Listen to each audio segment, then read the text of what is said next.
পৰম শ্ৰদ্ধাৰ মোৰ গুৰু বৈষ্ণৱাচাৰ্য যতীন বৰাদেৱ প্ৰমুখ্যে ইয়াত উপস্থিত থকা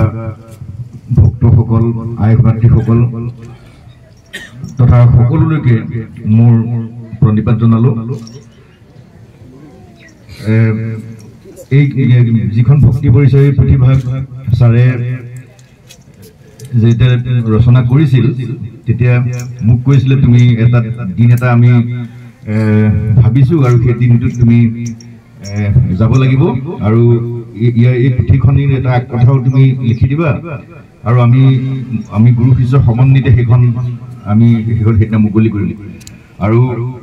ভবা নাছিলোঁ যে অনুষ্ঠানটো এনেকুৱা হ'ব বা এনেকুৱা ইমান বাহুল্য কিবা এনেকুৱা হ'ব বুলি ভবা নাই। মই একেবাৰে আনুষ্ঠানিক ভাবিছিলোঁ যে কেইজনমান ভকতসকল থাকিব আৰু আমি এনেই ঘৰতে বহি পেলাই ধৰক এনেকুৱা ধৰণৰ কথাটো আৰম্ভ হ'ব,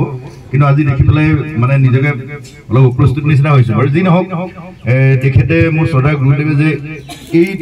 পুথিখনিৰ আগকথা লিখিবৰ কাৰণে মোক উপযুক্ত বুলি ভাবিছে, আচলতে মই ভগৱানৰ ওচৰত বা আপোনালোকৰ ওচৰত মানে প্ৰাৰ্থনা জনাইছোঁ যে মই ইয়াৰ কাৰণে একেবাৰে উপযুক্তই নহয়, কাৰণ মোৰ ইয়াৰ বাবে কোনো জ্ঞান শক্তি এতিয়ালৈকে উদয় হোৱা নাই। যিমানকণ অকণ জানিব চেষ্টা কৰিছোঁ, কেৱল মাত্ৰ তেখেতৰ এই ধৰক আমাৰ ভক্তি বা তেখেতৰ যিবিলাক মানে আচাৰ সংস্কাৰৰ কথা ইয়াত হয়তো শৰণ ভজনৰ কথা লিখিছে বুলি মোক তেখেতে কৈছিলে যে এনেকুৱা ধৰণৰ কথা অলপমান মই লিখি থৈ যাব বিচাৰিছোঁ, যিখিনি অলপ মুক্তভাৱে প্ৰকাশ কৰিব পাৰি। ইয়াত থকাখিনিৰ বাহিৰেও বহুত কথা আছে সেই সংস্কাৰটো হয়তো আপোনাৰ সকলোৱে জানে চাগে, যিসকল ইটো ভাগত আছে বা মনস্থ কৰিছে আহিবলৈ। ইয়াত বহুতখিনি কথা তেখেতেও কৈছিলে গুৰুদেৱে যে বহুত কথা মুকলি নহয়, কিছুমান কথা গুৰুদেৱেহে প্ৰত্যক্ষভাৱে সেই শিষ্যজনে ক'ব পাৰে। গতিকে যেনেকুৱাই নহওক সেই কথাখিনি ইয়াত সন্নিৱিষ্ট হয়তো নাই। গতিকে এইখন সকলোৰে কাৰণে এখন লিখা হৈছে, উদ্দেশ্য হৈছে যাতে আমি আমাৰ মনত ভক্তি পৰিচয় মানে প্ৰথম কথা আহিব লাগিব যে ভক্তি জাগক, প্ৰথম কথা আহিব মনত ভক্তি জাগক। আমি ভক্তি বুলি কোৱাৰ লগে লগে ধৰ্মৰ বিষয়ে আমি জানো যে ভক্তি মানে ধৰ্মৰ কথা। এতিয়া যদি আমি চাওঁ যে ধৰ্মটো কি, ধৰ্মটো যদি আমি চাবলৈ যাওঁ তেতিয়াহ'লে ধৰ্ম হৈছে যি ধাৰণ কৰোঁ আমি কি ধাৰণ কৰিব পাৰোঁ, আমি প্ৰথমতে নিজৰ মনটো আৰু দেহটো ধাৰণ কৰিব পাৰোঁ। দ্বিতীয়তে আমি আমাৰ চাৰাউণ্ডিং বা চাৰিওকাষৰ আমি যাক দেখোঁ প্ৰত্যক্ষ কৰোঁ তেখেতসকলক ধাৰণ কৰিব পাৰোঁ। আৰু তৃতীয়তে আমি আমাৰ বোধ শক্তিৰে আমি নেদেখা বা অদৃশ্য কথাটো আমি ধাৰণ কৰিব পাৰোঁ। এই তিনিটা কথা ধাৰণ কৰিবৰ কাৰণে কিন্তু ইমান সহজ নহয়। একেবাৰে সাধাৰণ অৱস্থাত আমি যিটো পৰিচয় মাত্ৰ পাব পাৰোঁ যে ভক্তিৰ এটা পৰিচয় আমি কেনেকৈ পাম, সেই ধাৰণ শক্তিটো আমি যেতিয়া লাভ কৰিবলৈ সক্ষম হ'ম তেতিয়া আমি আচলতে ধৰ্ম কৰা বুলি বুজাই। এনেই আমি ধৰ্ম কৰা আচলতে নহয়, আমি কিছুমান আচাৰ ব্যৱহাৰ পালন কৰি থকাহে হয়। মই এনেই ধৰক আপোনাৰ একো নাজানো কথা, মানে মাত্ৰ জানিবলৈ চেষ্টা কৰিলোঁ যে ধৰ্মনো কি, মই সেই কথাটো বুজি পালোঁ ধৰ্মটো ধাৰণ কৰা। এতিয়া কি ধাৰণ কৰিম, ধাৰণ কৰি মানে মই কিবা এটা কথা ধাৰণ কৰিব লাগিব। কেনেকৈ আহিব, মোৰ জ্ঞানেৰে আহিব, জ্ঞান আহিব। জ্ঞানৰ কাৰণে কি লাগিব, শিক্ষা লাগিব। শিক্ষা কোনে দিব, গুৰুৱে দিব। এতিয়া কথা হ'ল কি, মই এতিয়া মোৰ গুৰু থাকিব লাগিব, তাৰমানে মোৰ গুৰুদেৱ থাকিব লাগিব, তেখেতে মোক শিক্ষা দিব। সেইটো হ'ল আনুষ্ঠানিক শিক্ষা। আমাৰ যিসকল শিক্ষাগুৰু, প্ৰথম আমাৰ জীৱনত তিনি ধৰণৰ গুৰু আছে। প্ৰথম গুৰু হৈছে আমাৰ, যাৰ দ্বাৰা আমি এই পৃথিৱীখন দেখিবলৈ সৌভাগ্য হ'ল, পিতৃ মাতৃ আমাৰ গুৰু। প্ৰথম আৰু সৰ্বোচ্চ গুৰু হৈছে আমাৰ পিতৃ মাতৃ। দ্বিতীয় গুৰু হৈছে আমাৰ যি আদি প্ৰথম চকু মেলাৰ পৰা আমাক শিক্ষা দিয়ে আমাৰ শিক্ষাগুৰু।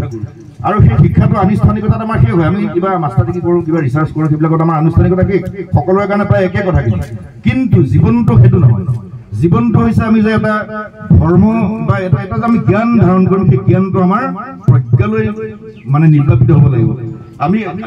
আনুষ্ঠানিক যিখিনি শিক্ষা সেইখিনি হৈছে আমাৰ জ্ঞান, কিন্তু আমি সেই জ্ঞান মানুহ হিচাপে আমি আমাৰ প্ৰজ্ঞালৈ যেতিয়ালৈকে উত্তৰণ কৰিব নোৱাৰোঁ তেতিয়ালৈকে আমি সেই ধৰ্মটোক আমি ধাৰণ কৰিব নোৱাৰিম। প্ৰজ্ঞাটো কি হৈছে, সেই প্ৰজ্ঞাৰ কাৰণে আমাৰ এটা দৰ্শন লাগিব। এই যে ধৰক আমি কওঁ যে এইটো ভাল নে সেইটো বেয়া নে, মই এনেকুৱা ধৰণৰ, তেওঁ তেনেকুৱা ধৰণৰ, তেওঁ হিন্দু, তেওঁ মুছলমান, তেওঁ খ্ৰীষ্টান, মই এক ধৰণীয়া, মই এনেকুৱা বৈষ্ণৱী, মই শাক্ত ধৰ্মী, এইবিলাক কি তাৰমানে যদি প্ৰশ্নটো মনলৈ আহিল তেতিয়া সেয়া কি, সেয়া হৈছে আচাৰ বিচাৰ। একোটা আচাৰ বিচাৰ মানুহৰ থাকিব পাৰে যে মই মই জন্মসূত্ৰে কিবা এটা ধাৰণ কৰিছোঁ, মুছলমানৰ ঘৰত জন্ম হৈছোঁ, ইছলাম ধৰ্ম, হিন্দু ঘৰত জন্ম হৈছোঁ, মই হিন্দু, তেনেকুৱা ধৰণৰ। সেইটো আমাৰ কাৰো হাতত নাই। তাৰ ওপৰঞ্চি যিটো ধৰক আমাৰ আছে কথাটো, আমাৰ বোধ শক্তি বা জ্ঞান আমাক এটা বিশেষ ধৰণৰ স্তৰলৈ লৈ যাব পাৰে। তাৰ কাৰণে আমাক লাগিব দীক্ষাগুৰু। আমাৰ যদি বোধ শক্তি উদয় হোৱা নাই তেতিয়া সেই ক্ষেত্ৰত দীক্ষাগুৰুৱে আমাক সহায় কৰিব পাৰে। গতিকে সেই তিনি গুৰুক মই প্ৰণিপাত জনাইছোঁ। তেনেকুৱা ধৰণৰ তিনিজন গুৰু মোৰ জীৱনত প্ৰাপ্তি হৈছে কাৰণে মই নিজকে সৌভাগ্যৱান বুলি ভাবিছোঁ আৰু আমাৰ গুৰুদেৱে ভাবিছে যে যাতে সমাজৰ সকলো লোকেই এনেকুৱা ধৰণে একতা চিন্তা জাগ্ৰত কৰক য'ত এটা সংস্কাৰ থাকক য'ত ধৰ্মৰ মানে ধৰক এনেকুৱা ধৰণৰ আচাৰ ব্যৱহাৰবিলাক পালন কৰক য'ত আমি মানুহ হিচাপে বা আমি উৎকৃষ্ট জীৱ হিচাপে যাতে আমি আচলতে নিজকে চিনাকি দিব পাৰোঁ গতিকে সংস্কাৰ সকলোতে বেলেগ মই সেইকাৰণে কৈছোঁ যে পিছত আমি আকৌ যদি চাবলৈ যাওঁ যে আমাৰ সনাতন ধৰ্মটো কি আমি যদি ভাবোঁ যে আমিতো এতিয়া বৈষ্ণৱ কথাটোত আছোঁ বৈষ্ণৱ মানে মাৰ্গত আছোঁ তেনে সনাতন ধৰ্মৰ এটা ধাৰা সনাতন ধৰ্ম কি আজিৰ পৰা প্ৰায় ২০০০ বছৰ আগতে আমাৰ বেদ বেদাংগবিলাক ৰচিত হৈছিল পৃথিৱীৰ কোনো ঠাইত তেতিয়া সভ্যতাৰ পোহৰ তেনেকুৱা নাছিল বা সেই তেনেকুৱা ধৰণৰ চিন্তা চৰ্চা হোৱা নাছিল তেতিয়াই ভাৰতবৰ্ষত প্ৰথম বেদ বেদাংগৰ পৰা আজিৰ পৰা নাই গতিকে মই অকণমান সেইখিনিকে বুজিছোঁ কথা আৰু মই ভাবিছোঁ যাতে বেছি কথা কৈ থাকিলে আমনি পাব আপোনালোকে মই সেই গোটেই কথাখিনি আমাৰ আচলতে মূল যিখিনি দৰ্শন তাত বেদত আছে উপনিষদত আছে গোটেই দৰ্শনখিনি তাৰপিছত ভাগৱতত আছে ভাগৱতক সেই পঞ্চম বেদ বুলি কোৱা হয় ৪খন বেদৰ পিছত আমি শংকৰ গুৰুৱে গোটেই কথাখিনি সাৰমৰ্ম আকৌ তেখেতে সেই তাত ৰচনা কৰি থৈ গৈছে আমি চিন্তা কৰিবলগীয়া একো নাই এটা স্বৰূপ বুজিবৰ কাৰণে কিবা ইমান কষ্ট কৰিব নালাগে আমি তেখেতক আমি আহ্বান কৰিলে হ'ল মানে শক্তিক আহ্বান কৰিলে হ'ল গতিকে আমাক কেনেকুৱা ধৰণে খুব সৰল সহজ আটাইতকৈ সৰল সহজভাৱে শংকৰ গুৰুৱে আমাক কৈ থৈ গৈছে যে এনেকুৱা ধৰণে তোমালোকে ভগৱানক স্তুতি কৰিব পাৰিবা সকলোৱে আহ্বান কৰিব পাৰিবা এয়া নীতি নিয়ম আচাৰ ব্যৱহাৰ আৰু আমি বেছি ক'ৰবাত কিবা কিবি মানে বিচাৰি পাব প্ৰয়োজন নাই এঠাইত গুৰিত পানী দিলেই হৈ যায় বুলি কয় গছডালত গতিকে আমি এটা ধৰ্ম আমি সংস্কাৰ এটা পালন কৰিছোঁ ধৰ্ম নহয় ধৰ্মটোৰ কথা বেলেগ এটা সংস্কাৰ এটা আচাৰ ব্যৱহাৰ আমি পালন কৰি পেলাই তেখেতৰ ওচৰত আমি আহ্বান কৰিছোঁ আৰু আশীৰ্বাদ বিচাৰিছোঁ সেইটোৱে আমি মাৰ্কটো শুদ্ধভাৱে থাকিলেই হ'ল যাতে মানে কাজিয়া পেচাল বা হুলস্থুল নহয় সেইটো কাৰণে আচাৰ ব্যৱহাৰটো লাগে নিয়ম নীতিবিলাক লাগে গতিকে সেইখিনি আমি মূল উদ্দেশ্যটো দৰ্শনটো জানি ল'লে হ'ল আমি কিয় ধৰ্ম লাগে আৰু সেইমতে তেখেতে চেষ্টা কৰিছে যে এই যিটো মাৰ্ক পুৰুষ সংহতি মাৰ্কসকলৰ বৈষ্ণৱসকলৰ যিসকলে এইটো আচাৰ ব্যৱহাৰ পালন কৰি সংস্কাৰ বিধি পালন কৰি আছে তেখেতসকলে যাতে এই মাৰ্গত শুদ্ধভাৱে কামখিনি কৰিব কেনেকৈ পাৰিব তাৰ এটা দিহা পৰামৰ্শ দিছে লগতে আটাইতকৈ ডাঙৰ উদ্দেশ্য হৈছে উঠি অহা নতুন প্ৰজন্ম তেখেতসকলেও যাতে এই ভক্তি মাৰ্গৰ প্ৰতি মানে ইচ্ছা জাগে তেখেতসকলে যাতে ইচ্ছা জাগক আৰু তেখেতসকলেও এটা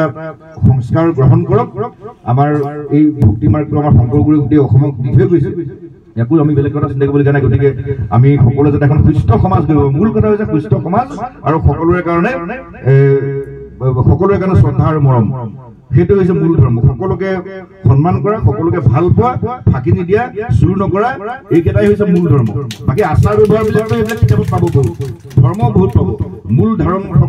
কৰিবলগীয়া কথাটো সেইটোৱে মই আশা কৰোঁ আমাৰ শ্ৰদ্ধাৰ গুৰুদেৱৰ এই পুথিখনিয়ে য'ত কিঞ্চিত হ'লেও আমাৰ সমাজখনৰ উঠি অহা প্ৰজন্মক সহায় কৰিব কাৰণ আমি ভাবোঁ যে ভকত বুলি ক'লে বয়সীয়াল মানুহ এজন ৰিটায়াৰমেণ্টৰ পিছত গৈ পেলাই গামোচাখনলৈ নামঘৰলৈ গ'লে ভকত